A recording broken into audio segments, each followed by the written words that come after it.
in English, as will the excerpts that Ben is going to be reading from his book. But vous êtes encouragés de poser des questions en français ou en anglais when we reach our Q&A at the end of our time together. So I want to also thank De Stiil for hosting this event for us. Thank you so much.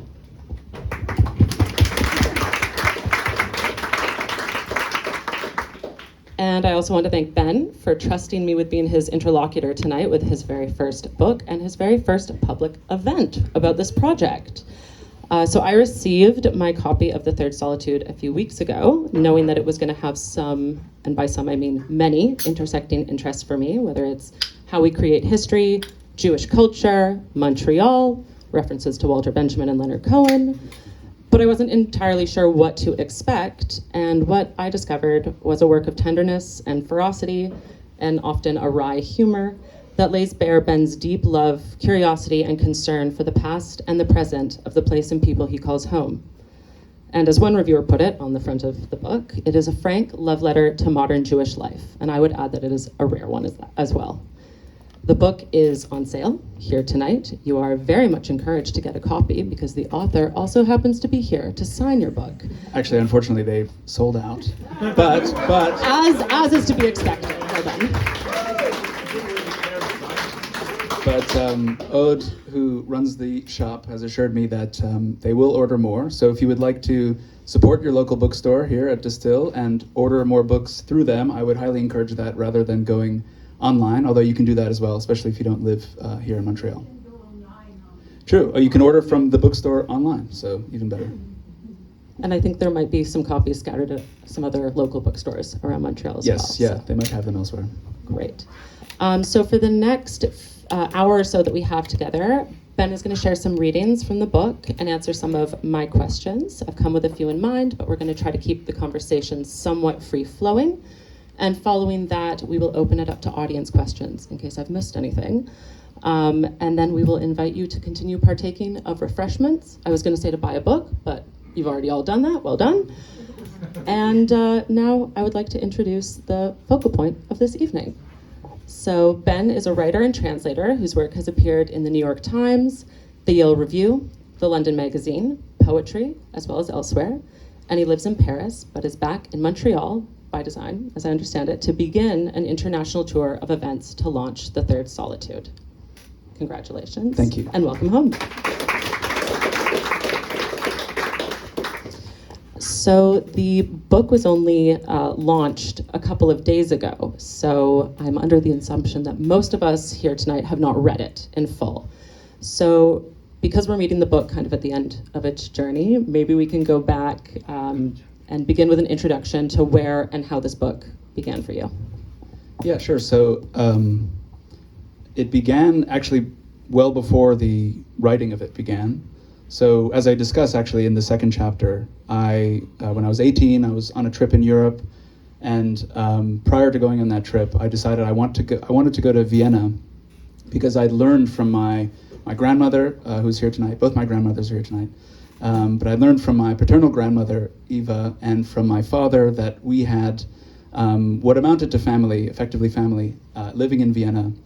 And I was very interested in meeting them. And I think the last time that someone from our side had spent significant amounts of time with someone from their side was around when my dad was maybe in his 20s.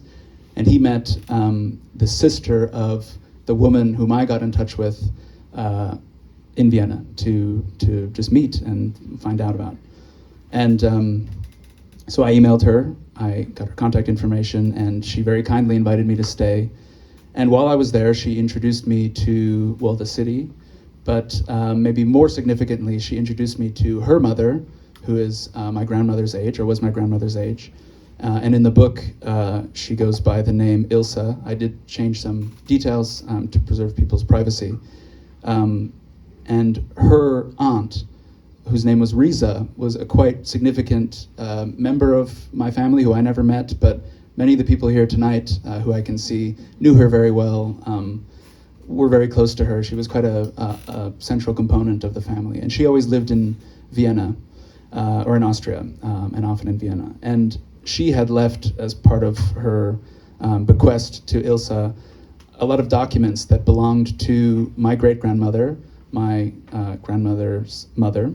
And a lot of these documents were letters and some photographs and then some other administrative documents. And I was given these by Ilse because she said that she didn't know what to do with them. They didn't belong to her. She didn't want them anymore. And I knew that I had to do something with them, or I felt that I had to do something with them, but I didn't know what. And it took a few years until I was basically given the authorization, in effect, in the form of being in a grad school class on the memory of the Second World War with a professor who encouraged us all to take maybe a more creative approach to a final paper, a final assignment, and a more personal approach as well. So I decided to write something up, just make a beginning on these documents. And that paper took many different forms over the next few years. I wrote an essay from it, and it ended up being the first chapter of this book. And the book, in effect, was commissioned on the basis of an editor at Dundurn Press liking that essay. So that's how it all began. It's also one of my favorite chapters in the book because it's very art historical. And I know that you use quite a few different images that you got from this sort of like fond of documents, which is to say there's a lot of different things going on in this book. There's photographs, there's interrogations into history, there's musings on your own travels as a teenager. It covers a lot of ground. And I know that it is called a memoir, but you've also in the book sort of said it's a post-Holocaust narrative, a Jewish coming-of-age tale, a bit of a Paradise Lost, and this vehicle to ask what it might look like to view the past without the lens of history. And I'm wondering if you can speak a little bit more to that last point and how history or the narrated past features in your book, how it influenced your approach to the project. Yeah.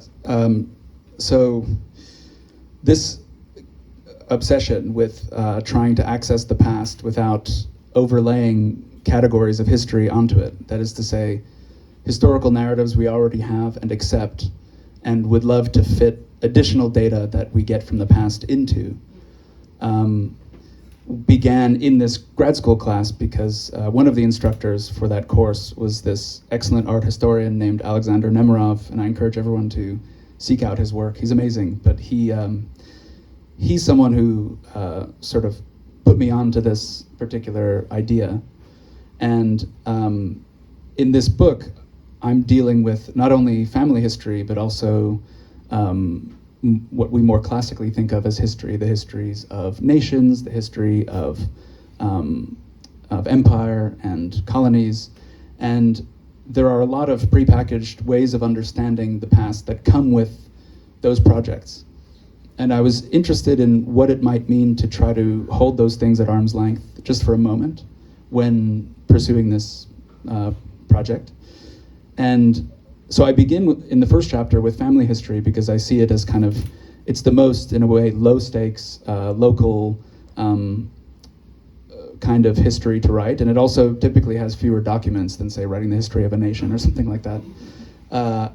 And in doing that, I wanted to try to use some of the artifacts that I was looking at, some of these photographs, some of these letters, and just try to see them for what they were. Because obviously if you're writing about a family such as mine, which was living in Vienna up until and through the annexation of Austria by the Nazis, and then if a portion of that family, like my grandmother's family, decided to leave in 1938, and then a larger portion decided to stay, there's a lot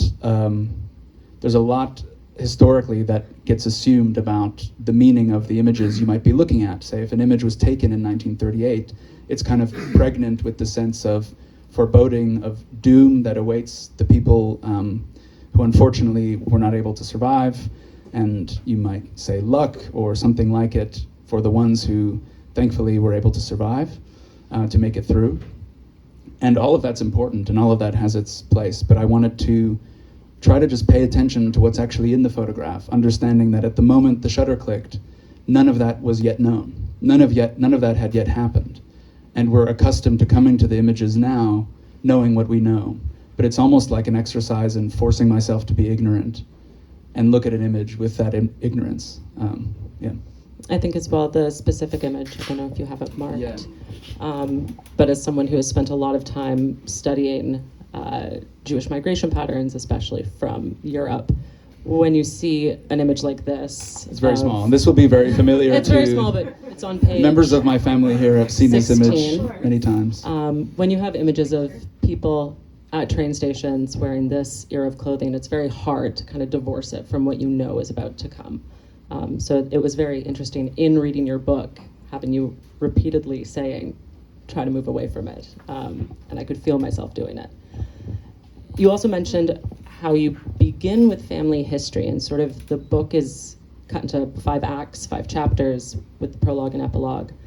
And we spoke about how for you each chapter is a different entryway to sort of this emotional core of the book. I found that there was kind of like a lull between the more personal and then the more philosophical or literary. Can you tell us a bit more about how you settled kind of on the ebb and flow of each chapter? Yeah, I didn't do it very consciously, but I think a lot of nonfiction or memoir or works of history, just for the record, it was not my decision to call this a memoir. I think it ends up being apt, but we had to sort of settle on a single genre. But a lot of these kinds of works will begin from a central core concern, an emotional core, psychological core, and each chapter will radiate outward from that core. And typically that means also that they have a similar formal footprint. They have a kind of shared generic convention or something like that. But the way I tend to write is I know what I'm driving at. I know what emotional or psychological core I want to arrive at. And I kind of stalk the perimeters of it and can see that there are basically an infinity of possible entryways. And I just use my gut to get a sense of which entryway looks most interesting to me. And then I go down it. And often that pathway has its own formal demands of me. It's, as you point out, the first chapter is kind of a photo essay. The second chapter is more of a travelogue narrative. It details my journey to Vienna to get these documents. The third chapter is maybe more typically memoir, laced with some cultural commentary. The fourth chapter is sort of literary, philosophical exploration of nostalgia, which is a very key theme in the book. And then the last chapter is maybe more of a straightforward history of French and English Canada, and ultimately of Jewish Canada.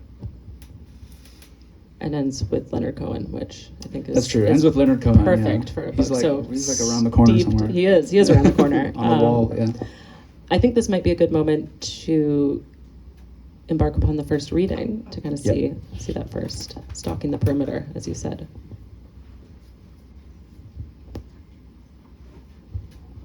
Okay, so this is from the Vienna chapter, and this is after I've gotten to the house of Ilsa, as I mentioned, the niece of Risa, and she's let us in, and she's about to give me these documents that I mentioned. From the balcony, we could see a ways into town. Ilsa served us tea or coffee and bid us wait as she disappeared into the darkened living room. I have tried so many times to accurately remember the rather banal scene that then followed. But for some reason, that moment, standing there with Marta, Ilsa's daughter, on her mother's balcony, overlooking Vienna, remains partly occluded in my mind. The essentials I recall. Ilsa returned in a shuffle, holding a stack of papers in white and beige folders, old folders torn here and there at the corners, which she then handed to me. But why do I recall an old man watching us from behind a window? Was Ilsa's husband not present too, albeit at a distance? I never shook his hand, but was he not somewhere in the sitting room watching this exchange of documents? Or had he already died some years before? I remember only Marta translating for me what her mother said as she watched me flip through the papers now on my lap. They had belonged to Risa, Ilsa's aunt. Most were letters from Anna to Risa, and to her brother Max, Risa's husband, many of which were posted in 1943 when it would have been too late for him to receive them. While attempting to escape the Nazis by fleeing to Spain via France, he was captured by French police. The official acte de disparition a sort of death certificate issued by the French government in 1947, summarizes his fate succinctly. Interned on the 26th of February, 1943 at Gours, transferred on the 2nd of March, 1943 to Drancy, deported on the 4th of March, 1943 in the direction of Lublin Majdanek, Poland. The somewhat ambiguous "in the direction of" is not a product of bureaucratic vagueness.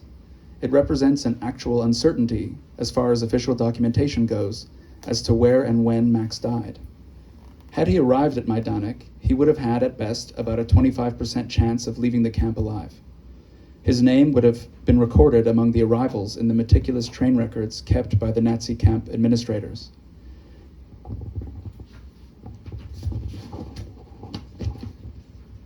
But as far as the French Ministry of Veterans and War Victims could tell, Max was never recorded as having arrived at the camp where, today, one can stand before a mountain of human ashes heaped inside a concrete, open-air monument to the dead. Another way to put this is that he almost certainly died while on a train operated by the same national rail service that operates trains all over France to this day. His corpse may even have been dumped overboard or left to some unwitting attendees at one of the many rural train stations between France and Poland. In any case, his remains will never be found. In the photograph below, sorry, it's quite small, but if you get a copy, you can see it, used presumably for some sort of identity card or document, the photograph below was among 4 or 5 similar headshots included in the pile Ilse gave me. My father and my uncle also have copies of this same headshot, indicating that he had ordered several prints of it, or else that they were printed multiple times on a single sheet of photographic paper before being cut out one by one. There were also postcards, newspaper clippings, and dozens of legal and administrative pages dating back to the 19th century.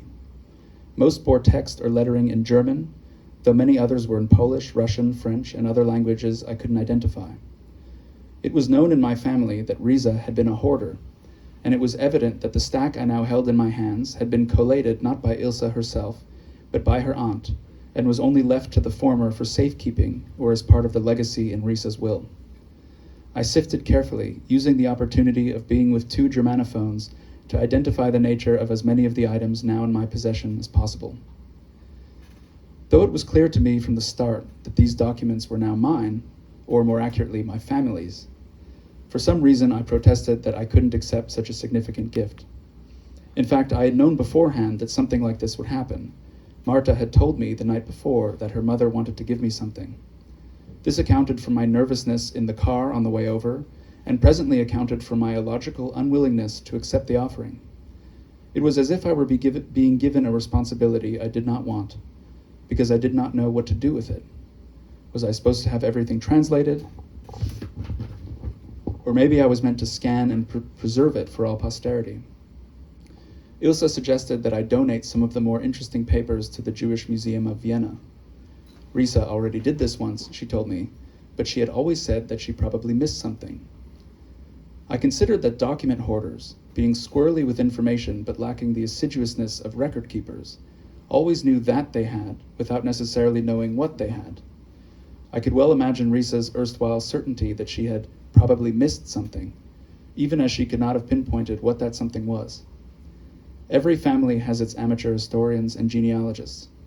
My father is one, Eva's nephew Eric is another, and by all accounts Riza was one, perhaps the first, having found herself in the peculiar position of one who felt the catastrophes of the Holocaust while being untargeted by them herself, on account of her Christian faith and Austrian ethnicity. Her husband was taken from her by her own leaders, who thought her the ideal of purity. And that man, Max, had disappeared in the worst way imaginable, vanished in a question mark, in the space between one railway station and another, in the black ink of the words, "in the direction of." How could she have ended up as anything other than a hoarder, a searcher, a detective chasing a mystery long ago solved? All she wanted was to fix this ambiguity to a definite spot, a fact. I think Riza hoarded in the hope that somehow, someday, one of those errant clippings or carbon copies was going to prove itself to be the missing piece of her life's puzzle. She wanted control. My father had told me that she chose to die by assisted suicide. she traveled to Switzerland for it. Maybe this was why, a matter of control. Thank you for that. I think with this excerpt, we kind of see the many different paths that this book winds up treading. And I want to start with talking about the responsibility you did not want of receiving these documents. Obviously, that has changed and morphed because you found something to do with them, and I'm wondering if you can take us through what changed and morphed about that responsibility. Yeah, I think probably a lot of people here who have letters or photographs or things that have been handed down to them in their own families probably have this similar experience of feeling like, well, something should be done with these, but I don't know what to do with them. I think the feeling that something ought to be done is just a matter of the fact that it seems like a way of preserving the flame of life to continue telling someone's story. But the what should be done to me was the more paralyzing question, because I think we can all sense that whatever we do might not be adequate to what we have. And especially being, in the younger generation of my family, or no longer in the youngest generation, but in one of the younger generations of my family, and knowing people, family members, who themselves knew these people and have memories of these people, it's all the more daunting because you don't want to get something wrong, you don't want to misrepresent, and you want to do justice. And it was, as I mentioned in that grad school class, that was when I sort of received authorization, in effect, by this art historian who sort of had no skin in the game of my family or these things, documents that I had, who just encouraged me to make a start. Because I think this is the most important point that I could kind of communicate to anyone who finds themselves in a similar position. You just need to make any kind of start. And once you start, digging that tunnel, the shape of it will announce itself to you and will call you to push forward into it. So it began as a kind of a sense of responsibility, but really a burden. And now the responsibility part remains. And this is by no means an exhaustive retelling. You can't retell a person's life. You can't bring them back to life. And it's not an exhaustive treatment, but the burden of it is slightly less, just because I know that you'll never be ready. You'll never have done enough or thought enough or read enough or looked at enough to be sure that you're ready to start. So you should just begin. That's good advice. I think it's especially difficult to know when it is you've sort of hit your max of research or looking into becoming prepared to write, especially about something as huge and challenging as the Holocaust, which is very present in the excerpt that you've read for us, but kind of flickers around the edges of most of the chapters. And I'm wondering if you can speak to how you see the Holocaust impacting both your Jewishness and then your approach to this book.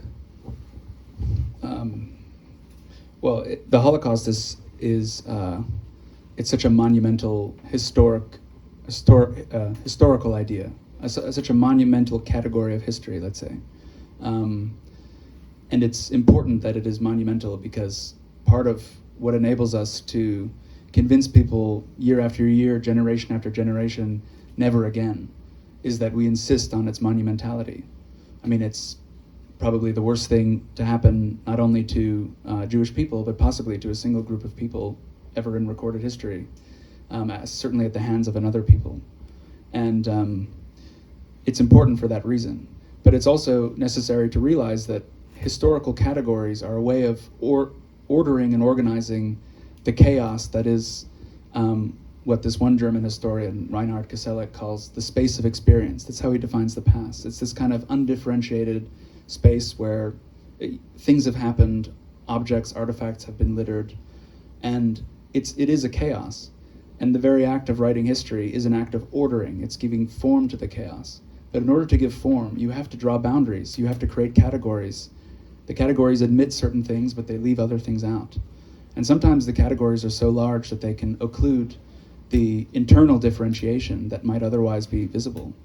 And I think writing about the Holocaust, specifically at a moment when the assault on Gaza began taking place, and realizing, once again, the uses and abuses to which that historical event or series of events, as it really was being used. The ways in which it were being, frankly, weaponized, really brought to my mind the fact that just like any other historical phenomenon, it is usable, it is weaponizable. And I really wanted in this book to try to keep it at arm's length, only because we've done such a very good job at writing so many great books about the Holocaust. We've written so many great post-Holocaust novels, post-Holocaust historical investigations, and those will forever be valuable in our bookshelves and in our bookstores. And I wanted to try to think through Jewish history without the kind of influencing screen of the Holocaust just for a moment. It's a form of bracketing without letting go entirely. Ultimately you have to hold two things together at the same time. And this is something it's difficult to talk about with much precision, but I think, not to advertise buying the book again, but it's maybe a bit easier to see what I mean by reading through the book. Yeah, I'll follow up on that, because in our previous discussion, because we did chat about the book before now, I have to admit, you talk about sort of holding two things at once, or holding multiple things at once, as a almost meditative practice in the way that you are trying to approach history, because the book is very historical, as you have said, and yet you are pushing up against this idea of narrating the past, which one could argue is what you're doing in the book. Could you speak more to sort of how you view it as a meditation, or how you went about trying to hold those two things at the same time? Yeah, I can. I think the first chapter is really where I try to test the concept. As I was saying before, it's easy to look at that image I was showing around, which, just to be clear for those who couldn't see it, which is probably all of you, it's an image of a train. And in the window of the train, there are four people. There's my grandmother, her sister, and her parents. And on the platform in front of the train are various members of their family. And the folks on the train were on their way to take a ship to Canada. And the folks on the platform were those who decided, even after the annexation, that for various reasons they would stay in Vienna. And like I said, it's very easy to look at an image like this and see, in almost falling between you and the image, everything we know about what's about to happen. It's hard to look at the image without feeling a sense of tragedy. And even in the moment of the taking of the image, certainly there must have been a sense of tragedy, but I think I wanted to just try to attend for a moment to what the shutter was actually capturing. Because the shutter wasn't capturing the Holocaust. The shutter wasn't capturing Hitler. It wasn't capturing survival. It was capturing people and a place. And this meditative mode, as you put it, I really tried to inhabit it just by beginning by describing the image. And I don't mean saying, well, there are people in a window and there are people on a platform. I mean, even at an even more minute level, there are this many people. This is what this person's wearing. This is what this person's wearing. This is where their gazes are set. This is how they are arranged relative to one another. Thinking of the composition of the photo. But in doing that, you bring yourself a little bit closer to what I think of as the banality of the past, which is the banality of our daily lives. Sitting here now, going out for a stroll on a regular day, we don't know what massive winds of history we're swept up in right now. We don't know what kind of historical category we're going to be a part of in someone's textbook 100 years hence. We might have a sense, but importantly, we don't keep. What really defines our lives is this kind of banality, even as we have moments of deep euphoria or significance or something like that. And I wanted to just try to get at some of that by looking at these images. Okay, thank you. I'm curious, because we've already touched on a number of very difficult or emotional topics. What did you find to be the most difficult parts to write or to take on, considering this book deals with so many? Yeah, the most difficult part is definitely the third chapter of the book, which is the chapter where I take kind of a hard look at my upbringing and the education I received, and in particular this one youth trip, which is sort of a cornerstone of some Jewish day schools in North America called the March of the Living, where you go visit Poland for a week and see some of the camps and see old Krakow and some old Jewish cemeteries and things of that nature. And then you go to Israel for a week. And this was the hardest to write because I knew there were people who didn't want me to write it. I knew there were people who were angry or disappointed at me for writing it. But at the same time, it involved a lot of dredging up of certain things that I felt, but as a 17-year-old, as a 16-year-old, as a 15-year-old, things I couldn't really put a name to, things that I only half felt or half understood, and that in itself is a bit painful. But I was also writing it while I began writing it within maybe a month of the assault on Gaza in November 2023. And writing that kind of chapter while that's going on, I mean, it's extremely painful because ultimately I really care about these people in this place in this time in my life that I'm going back and dredging up. It's not an act of negative criticism. It's an act of positive critique.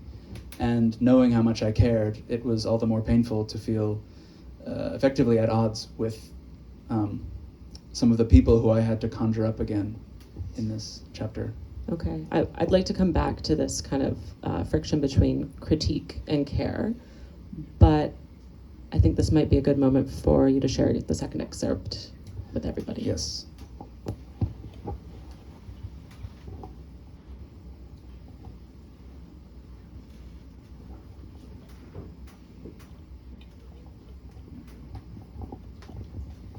So this is from the last chapter where the title of the book kind of gets its like full exposition, and I'm trying to explore what has been meant and might be meant by the Third Solitude, which traditionally has been ascribed to the Jews of Montreal, the Jews of Canada, as they relate to the other two big solitudes, which readers of Hugh MacLennan's novel, The Two Solitudes, might recall.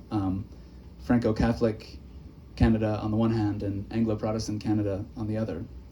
And in this moment, in this chapter, I'm describing the life of a kind of a typical Jewish boy growing up around or just before mid-century in Montreal, to a poor family, in a poor family.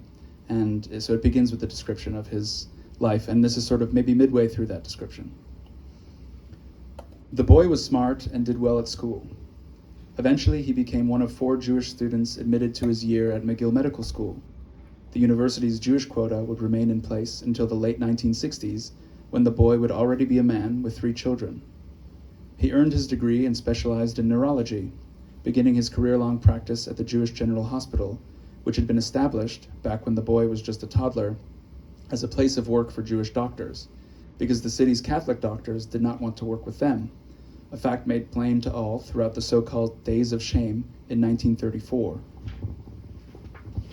during which 32 resident doctors at the Hôpital Notre-Dame walked off the job and refused to treat patients in protest of the hospital having hired a Jewish intern, Dr. Samuel Rabinovich.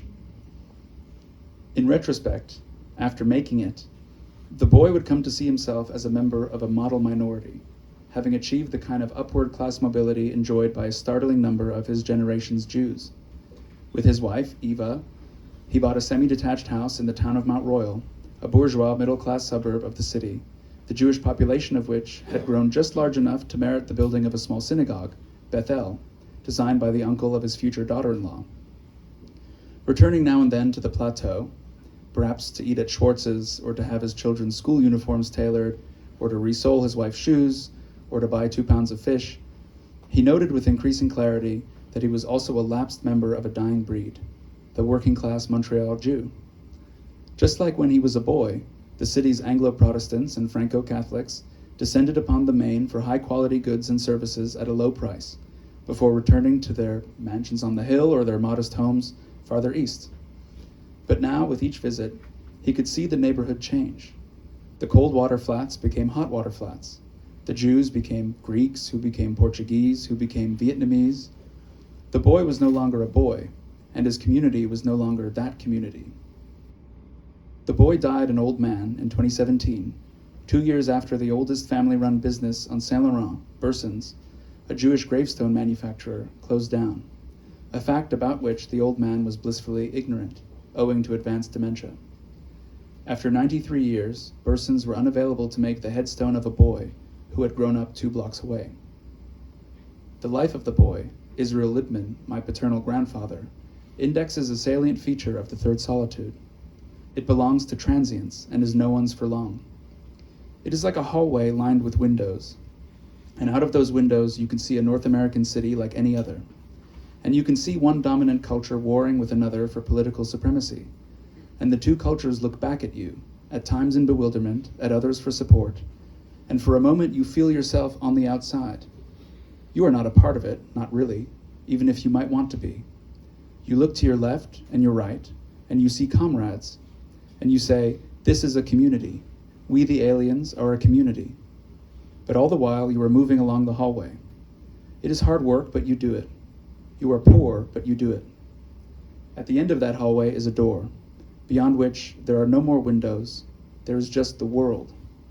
And this world, the one of the two solitudes, sucks you in and breaks you apart. It never forgets who you were back when it saw you peering from the hallway.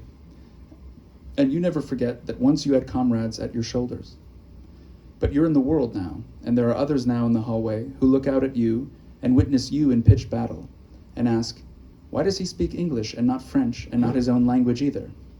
Why does she not know a trade? Why do they no longer side with people like us, people who move through the hallway as they once did?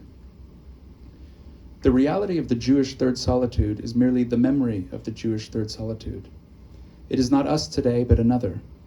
We came speaking Yiddish, Polish, Russian, German, Spanish, Hungarian, Romanian, Czech, Lithuanian. We speak English, predominantly, because the Catholics did not want us in their schools. We speak Arabic and Farsi because we came from Iraq and Iran. Or we speak French because a bit later we came from North Africa. The Catholics still did not want us in their schools. We became a model minority, so to speak, because we worked and studied hard. And because we worked and studied hard, we came into money. And because we came into money, we hoarded it. Like any old class of bourgeois folk, we took it believing it was ours, forgetting that we once worked for hoarders, went on strike with our unions, taught our children socialism, and lived in community. What we choose to remember takes a vestigial form. Buildings that used to be synagogues but are now offices with plaques on them. Political movements that used to be progressive but are now political lobbies that self-mythologize nostalgically about their working class origins. Pedagogical institutions that used to be socialist, used to believe in cultivating a respect for labor and folk traditions and a suspicion of mystifications, but are now conservative schools preaching right-wing Zionism. Some of our grand institutions remain. But the ideological pluralism they once represented has narrowed dramatically. If you wanted to hear a great Jewish debate, I couldn't tell you where to go. Anna Stearns, my great-grandmother, could. But that was back then. Anna was a Zionist, and a staunch one at that. She had followed the war from her strange new home and had lived through a steady trickle and then a river of news about the dead and missing, friends, family, and acquaintances. In her 1981 book, Essays in Education, Religion, and Psychotherapy, she compares the story of Zionism's fruition to a hero's journey narrative. She resents two currents of Jewish thought from the old world with which she would have been intimately familiar, assimilationism and communism. She blames both of these for obstructing the development of Zionism. Anna dwells on these polemics, quote, because many of us would never understand otherwise the tremendous obstacles Zionism had to overcome within Jewish communities before it could tackle outside enemies, unquote. And yet, despite such strong and, given the circumstances, understandable feelings about Zionism, She consorted her entire life with the very assimilationists, socialists, and communists whose ideas she claimed to abhor. She and her husband Eugene spent their post-war years helping displaced European Jews immigrate to Canada. They housed them, clothed them, found them jobs, and played matchmaker in some cases. Eugene hired some of them at his own concrete company, despite their lack of qualifications. He debated with them at the dinner table, bought goods and services from them, exchanged gifts with them, prayed with them on the high holidays. The Stearns helped these men and women assimilate, and they offered a form of small c communism to boot. They gave according to their abilities, and their guests received according to their needs. They did this because to be Jewish was an older idea than to be Zionist, was to contain multitudes, and not to harden into ideological amber. They did this because, in the hallways of the Third Solitude, their comrades were at their shoulders, not clamoring up the hill for a better view. There's a lot there in that last chapter. I think to begin, I'll come back to what we were talking about directly before, because it pops up again more apparently here, which is some of the critiques of the Montreal Jewish community that you grew up in. And you've already noted that some might say it's an unflattering portrait, or it's a betrayal, or that these critiques open up the community in a way that you wouldn't expect someone from the community to open it up to. Could you speak to your view on the friction between such critique and still caring for the place you call home? Yeah, I think when you're ideologically entrenched, and that tends to happen for very good reasons. You know, people have very good reasons for holding strongly to the ideas that they feel, in some cases, are life and death for them. I think you tend to experience any critique as negative, as wanting to bring you down, as coming from a motive of destruction.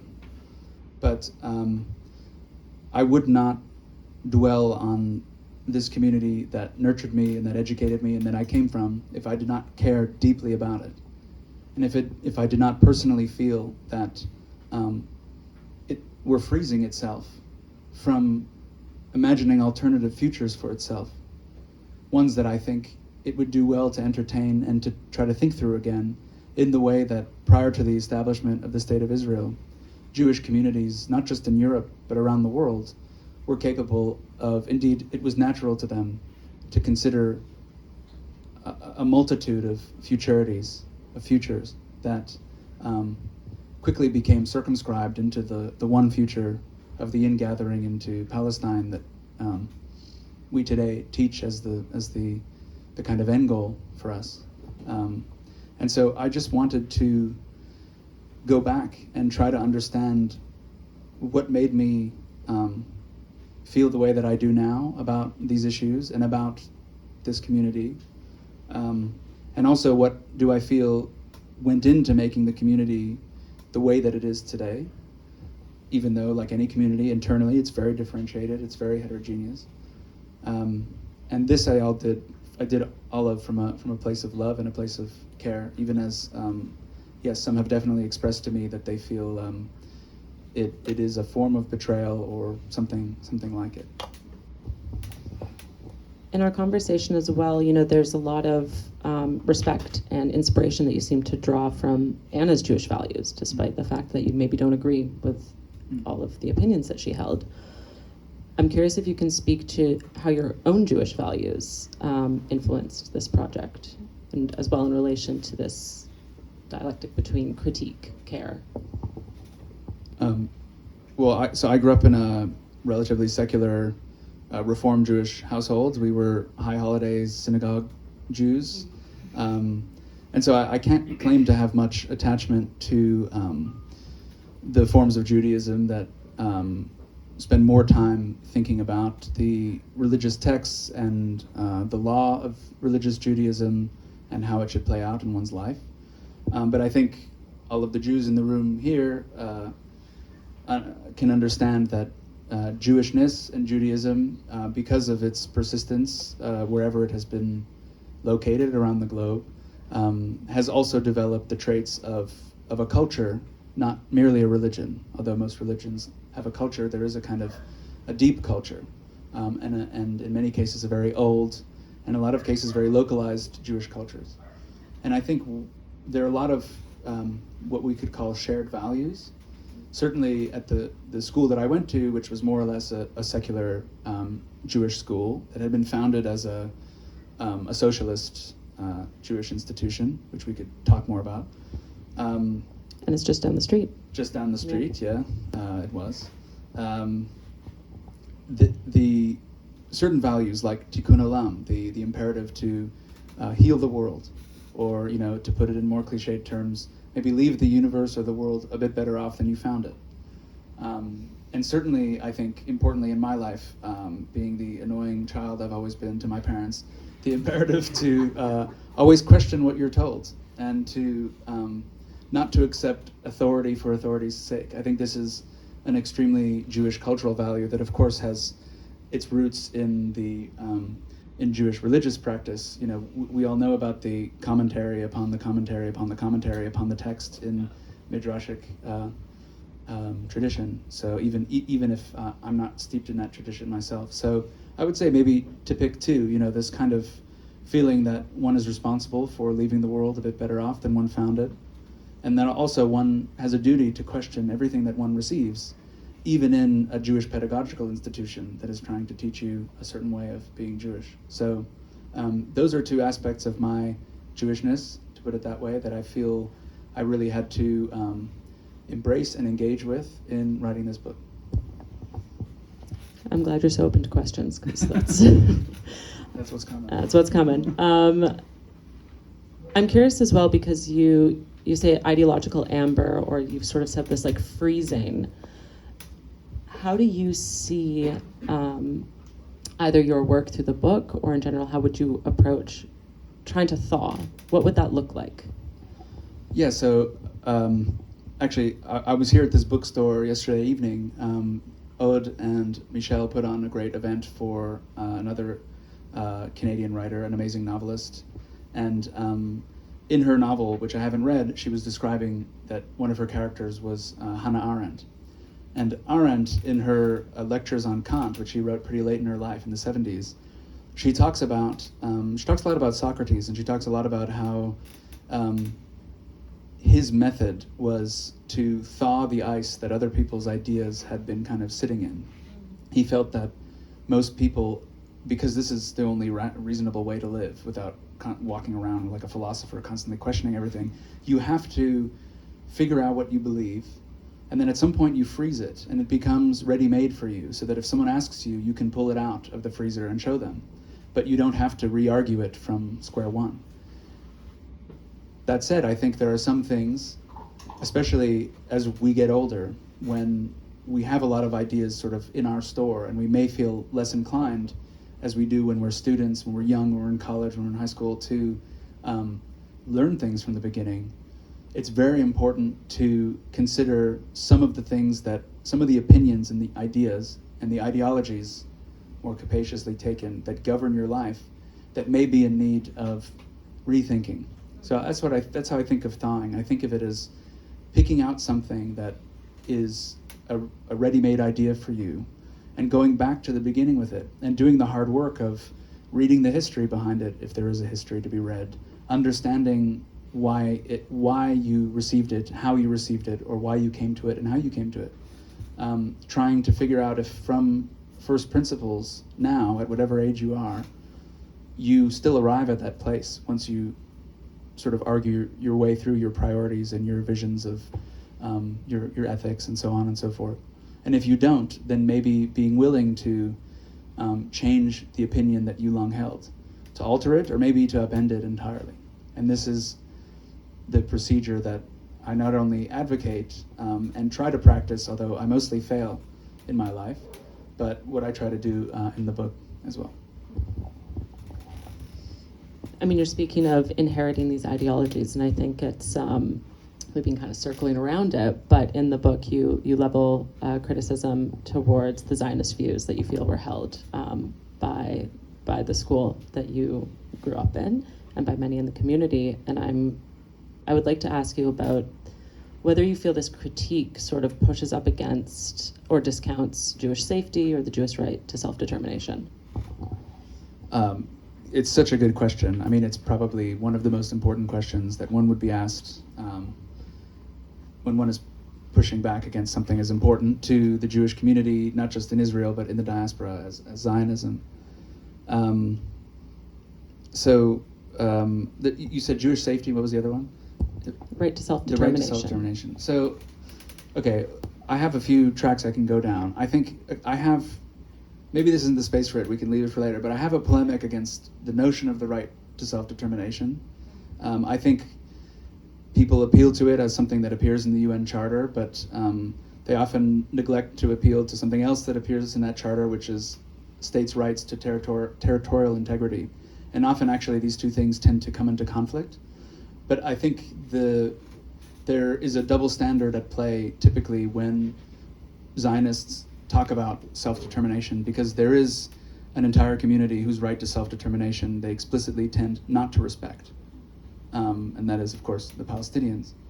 And there are many people who do respect it, many Jews who do respect it, but the current state of Israel does not. And the outcome of Zionism, as it was envisioned from the beginning, in the diaries of Herzl, in the arguments made by Herzl and Ahad Ha'am in the Zionist congresses, the arguments made by Ben-Gurion to Weizmann in the moment of the founding of the state, there was never a sense that they cared for the right of self-determination for anyone other than themselves in this land where the vast majority of them did not live and had never lived.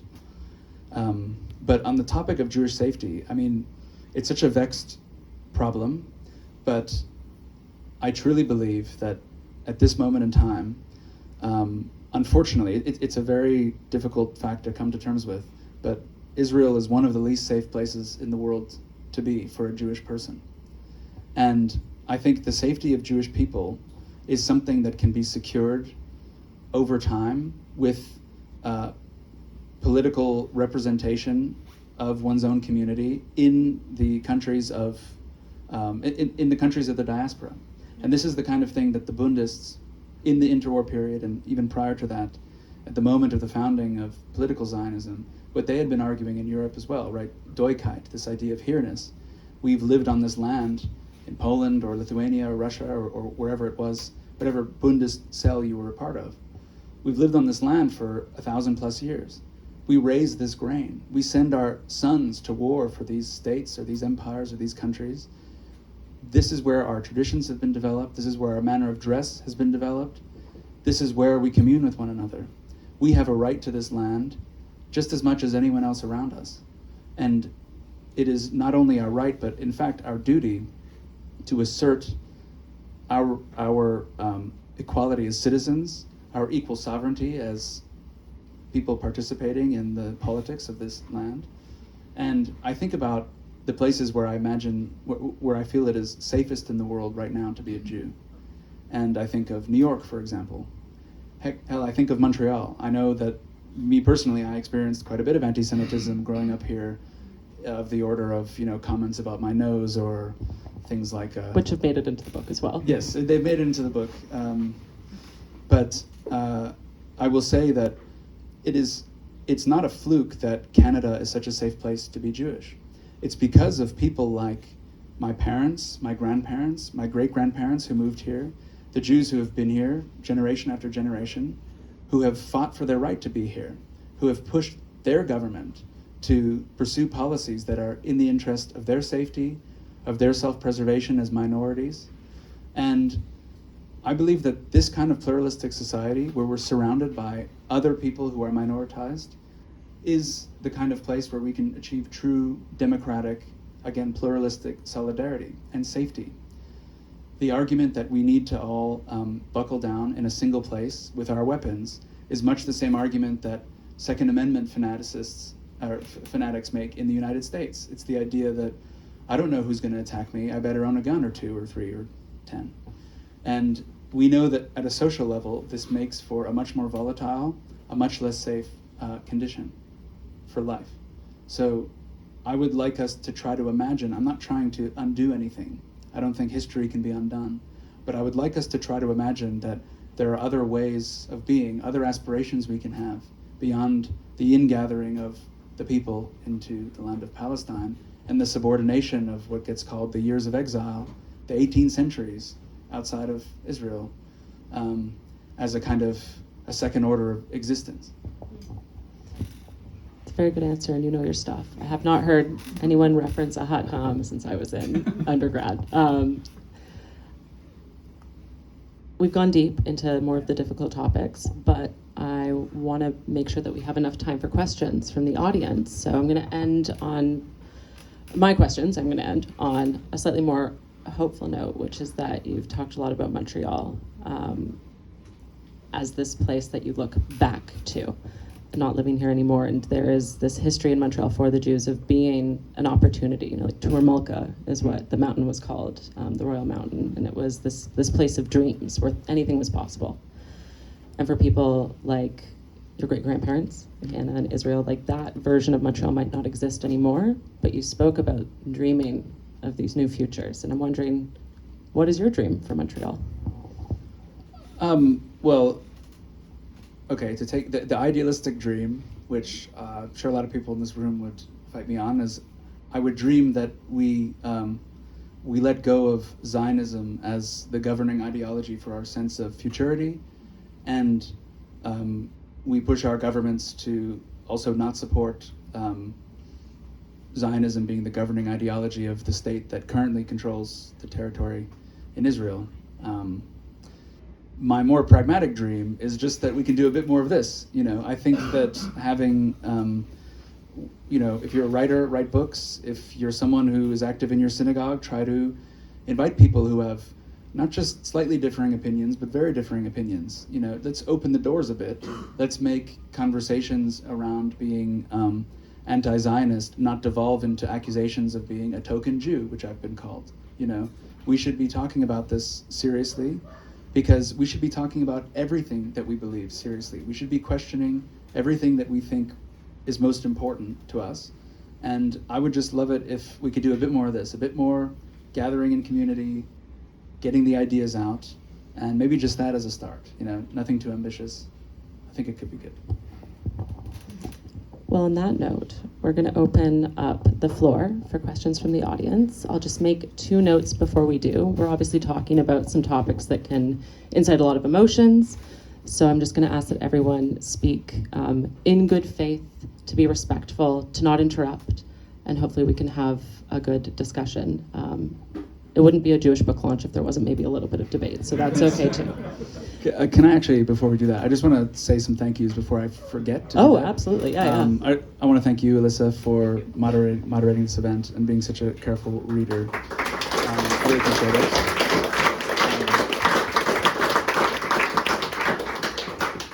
I want to thank Aude and Michelle for lending us this space and stocking the book and just being such great hosts and patrons. This is an amazing bookstore. I think it's a gem in Montreal, so please come back.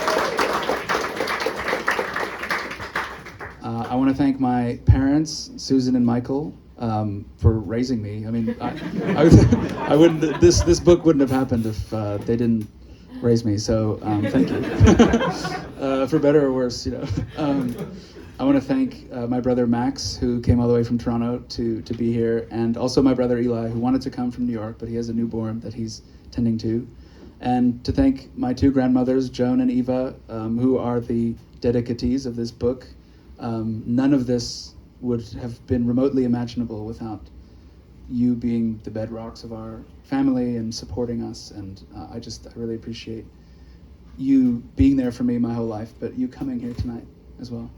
And I want to thank Noah Bick, who provided the non-alcoholic refreshments tonight, courtesy of Le Seltzer. He's a great local Montreal Jew who makes the best seltzer, not just in town, but probably on this continent. So Cosign, it's great. And after the seltzer, thank you, I want to thank my partner, Millie,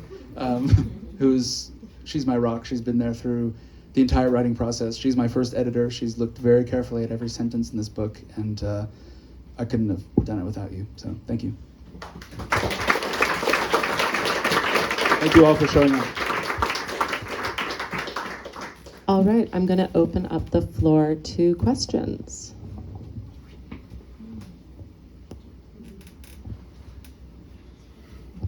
Max? Yes, in the front. In the interest of taking some frozen ideas out of the freezer and interrogating them, I found the imagery of and the solution of Jewish communities, fighting for a pluralistic future in North America to be extremely compelling. But in the interest of sort of rounding out that idea a little bit, what would you say to those who would perhaps argue that that attempts at doing that in the past have failed catastrophically at an unsustainable rate? Attempts at fashioning an alternative Attempts future. at fashioning a pluralistic presence in their then country Yeah. of residence. Yeah, so we're talking about Nazi Germany predominantly, Pogroms. But and pogroms. I mean, I think one of the hard facts that anyone has to deal with who's writing around these topics is that anti-Semitism, it's something that, as far as we can tell, has existed since the Roman Empire adopted Christianity. That it's existed at such scale. And even as I was talking to Alyssa before about even the Romans themselves, the pagan Romans, it's not clear if they were anti-Semitic, but they thought Jews were weird. They just were like, they didn't understand what was going on with this monotheism. So it's something that has existed for a very long time. And in a way, I feel it would be naive for me to say that I know how to stop it or that anyone can stop it. I think we're in a very unfortunate position of seeming to be hounded by this mode of hatred that doesn't want to go away. And I'm not sure that there's a future that one could cook up that doesn't somehow eventually admit it through one of the cracks. So that aside, I guess all I can say is that despite that, we Jews have been very good historically at reading up on the places where we're citizens and their policies and their laws and their histories. We've been good at understanding our own history. We've been good at mobilizing and being political. And I think that it's very easy to be drawn back to almost 100 years ago and say, well, what if this happens again? We're just one step from sliding back. But I think it's important to remember that, at least as I believe, progress does happen in history. I think we do make gains. And it's our role not only to seek further gains, but to sustain the ones we've made. And yes, it's a jagged line. At some points, now, for example, looking at the United States, it can feel pretty clearly that we're regressing to some degree. But I think because of the gains we've made, that regression will only go back so far. And I think I'm very inspired, for example, by the leaders of the Black Civil Rights Movement in the United States. If you asked one of those leaders, say W.B. Du Bois, at the turn of the 20th century, how possible he thought it might be that the United States could regress into slavery, I think he might answer, as he sort of did in the Souls of Black Folk, that it's not at all implausible. Only a couple of decades had passed. But if you were to ask the same question of Martin Luther King Jr., for example, or even of Black civil rights leaders today, I think they would say that, as always, regression, horrible regression that could really hurt us or hurt them, is possible. But because of the gains they've made by appealing to the principles of the country that had previously oppressed and enslaved them, they've secured for themselves, through their own very hard work, a modicum of safety in that sense, by virtue of progress, and it's a never-ending battle. I don't think it ends. I don't think we're going to reach the kingdom, but we need to just believe that we're not where we were 100 years ago or 150 years ago. Thank you for that question. Yes, over here.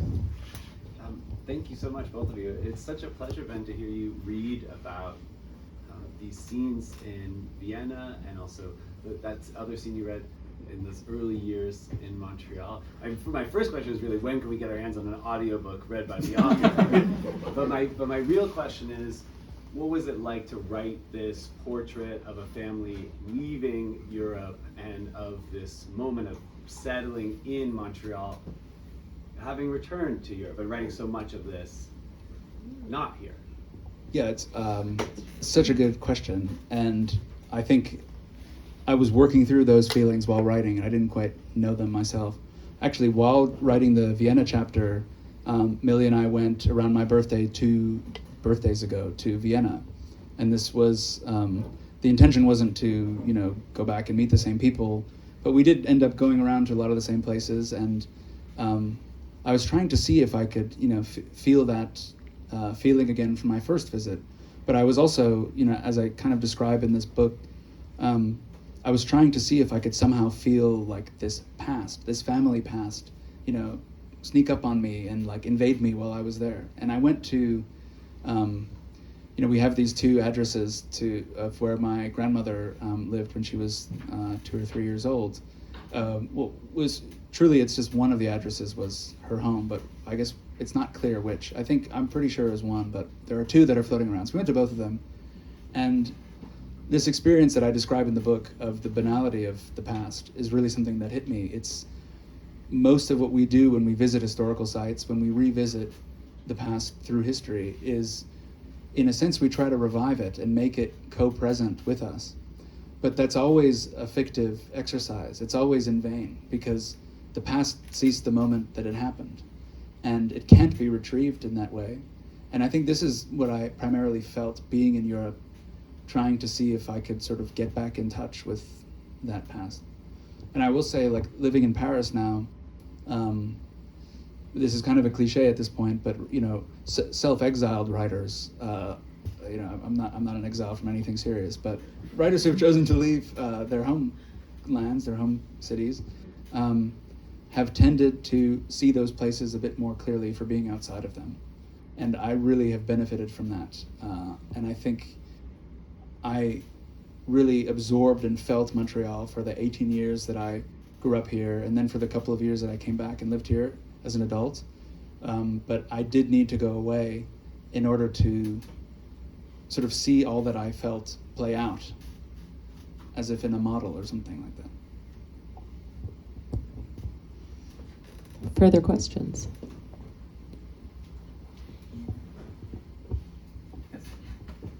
So, in your view, does the state of Israel deserve to exist where it is? And if so, how would you like to see that country politically? And there's no animosity at all in asking. Yes, of course, yeah. No, it's an excellent question. I mean, I think it's probably one of the most important questions if you're going to have this conversation. I think I would say, to quote Francesca Albanese, it does exist. It's whether it has a right to exist or not, it does. In the same way Canada does, in the same way a lot of other states do. And that's a state's right to exist is not really something that's on the table when we talk about international law or something like that. And I think, if anything, there is a state whose right to exist is routinely denied by many massive powers on the planet, and that's the Palestinian state. As far as what, I'm not someone who, I'm a one-state solution guy. That's my preferred framework as it has been laid out by people who have thought a great deal of what kind of policy solutions would work. I believe that everyone who is bound within the state on that land deserves equal rights, an equal, say, right to return if that's something that's on the table, and an equal sense of sovereignty, and that there should be no second-class citizenship. There should be no conditions of restriction of movement, restriction of labor, apartheid-like conditions, effectively. And I think, personally, I'm against ethno-states, ethnocratic states. I think that they're an artifact of 2 centuries ago. I think that developing something like a pluralistic, what gets called Western-style democracy in that area is a much healthier way of existing, and much more peaceful way of existing than what currently obtains. Yeah, I'll leave that there. Yes, in the back. So I read the book, but I'm curious if there was a phase or a few moments when you felt your connection or understanding of Jewish Montreal change from the one that you grew up with, maybe when you moved back here when you got older. Like in the passage, one of the passages you read, you mentioned the Persons, and I feel like I only noticed that sign like a few years ago. I don't think it's there anymore. I think it was replaced by a pretty bland apartment building. But noticing that and noticing the tribute to like the Warsaw grocery store that's outside the Farmer Free now, and just I feel like a sense of connection to that, and like these like artifacts of the past, like the past version of Jewish Montreal. So I wonder when you felt that Jewish Montreal is bigger or different than what your original thought was. Well, it's in a way it's always changing. I mean, it's convenient to talk about it as a totality, but like any community, it's very heterogeneous internally. And one of my experiences has been realizing that maybe it's not changing so much as I'm encountering different facets of it that may always have been there. But also, people change in the way people change, just over time. And I think when I think about formative moments for me, let's say, with respect to my feeling about being a part of that community, one of them that I talk about in the book is actually, not to put pressure on my brother in the front row, but it's thanks to my brother who, I have to say, you're my inspiration. He's one of the more courageous people that I know, and I think it's because, well, first of all, if you're the eldest brother, you have to make certain decisions on your own. You don't have a guiding line. And one of the things I talk about in this book was this moment where we were asked in a Hebrew class in the 9th grade to present on a news story from Israel, do like a little 2 or 3 slide PowerPoint, and I won't name the teacher, although people who went to Bialik I think can read that passage and figure out who it was. But I'd spoken to Max a couple nights before I made the presentation, and he was like, well, you should really read about what's happened in Gaza. This was around the time of Operation Cast Lead, and so 2008, 2009. And so I went and I read, and I found a source. It was probably from Haaretz, so a source from Israel. And I began to present on it. I showed the opening slide, which had an image, which was the same photo that the article had used. And the teacher immediately was like, no, get out, and she kicked me out. And being kicked out of a class in Bialik was always like kind of hilarious because that place was basically a summer camp. I mean, it was really fun. It was really fun. I think anyone can attest to that. But looking back, I realized what a serious moment that was. And it was thanks to Max that I thought to do something that was unauthorized by the pedagogy that I was receiving. And it just took, I don't know, a few instances like this over time. Maybe not being kicked out of class every time, but a few decisions to maybe look into the other side, as it's commonly called, for me to realize that maybe I needed to put a bit of distance between myself and what I had received, as well-intentioned and as full of care, I should say, as it was growing up. How do you anticipate this book being received and read in communities outside Montreal, outside secular Jews, outside people questioning Zionism, all of it? Well, I hope it's read at all. That's like the main which I frankly I don't know if it will be. But I wrote it knowing that I had. I think of the audiences of this book as like a set of concentric circles. At its core is these people in this place that I really come from. A lot of you are here in this room tonight. I have friends who I have a friend here who I've known since I was like a kid. I mean, since I was 4 or 5 years old. We played soccer together in TMR. And that's the first ring. And then outside of it, I think is Jews in the diaspora, maybe. But then outside of that, a lot of what I do in this book is I think about the problems of writing history, not just family history, but again, the history of nations, of things larger than families. And I do think that that's ideally interesting to everybody. So I don't know. I kind of, when I was a kid, I watched The Simpsons. At some point, I realized that there are jokes in there for everybody. Every age group. So instead of age groups, I have there's something in here for everybody, and maybe only the core audience will get the whole. But I hope that the ones at the outer ring get just enough to feel like, well, it was a worthwhile book to read. Can I jump in? Yeah. Just as someone who did not grow up in Montreal, but who is part of the Jewish community, there was so much in here that resonated with me as well. And in telling people about this book who were not Jewish, I think what we talked about at the very beginning, the burden, if you come from a community that has a history of difficult history, a violent history, often that burden to continue the story or to remember or to know is very omnipresent. And with some of my friends who are not Jewish but come from communities that have that history, they were very intrigued by your book. So I think it'll be read. Thank you. Thank you. We have time for one or two more questions. Yes. Hi, Dad. The dreaded dad question. Had a few discussions on these points of time and the dinner table, and I'm not going to rehash them here because that will take the next few months. And so I'm going to move away from the political side because that would start something.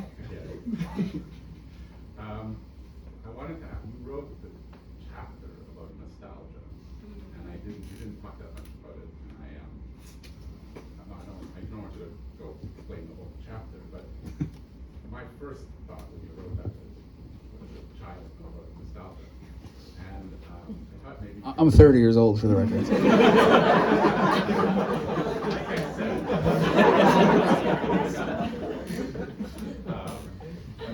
thought maybe you could just say a few words about why is the concept important to you? Great question, Dad. I think it's so important. I think nostalgia is, the reason I devote a chapter to it is because I feel like it's one of the most powerful emotions that exist, period. And it's definitely the most powerful historical emotion that exists. It's a very overwhelming thing to feel.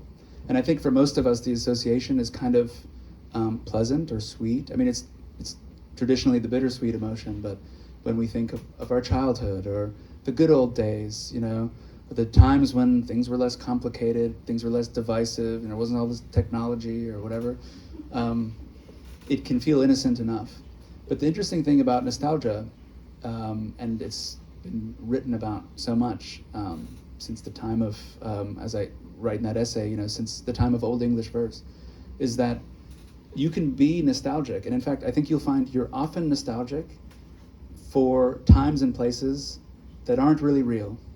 Even if you think they're real, I think often what you're nostalgic for is an idea of a time and place that is simpler than now, more youthful, more innocent, less burdened than now. And the reason this is interesting is that you can give someone nostalgia, even a very young person, for something they've never lived through, something they've never experienced.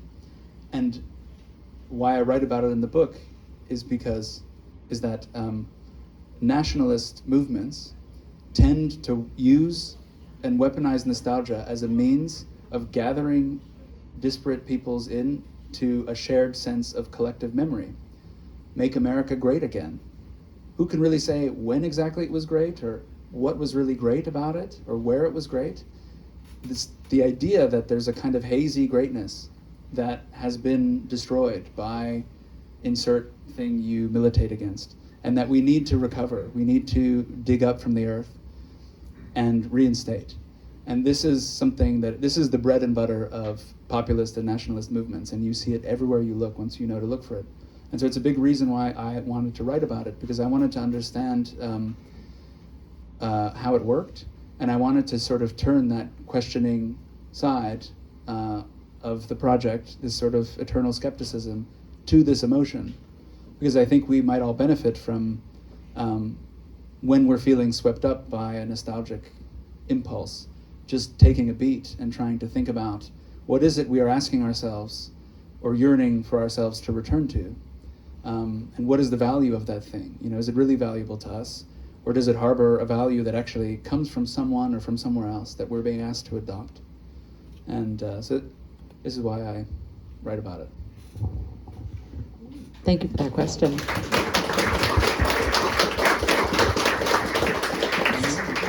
Sure, if we can take one more, if there is one. If there's one. Okay, then I'll ask the last one. Okay. What's next? What are you working on? Woo. I'm working on a few things, but I will remain strategically silent about them. All I can say is that, you know, I continue to write, so look out. Great. Well, thank you so much, Ben. Thank you. And thank you all for coming out tonight. This is a fantastic turnout for a book event. So really, thank you. And tell your friends about the Third Solitude. You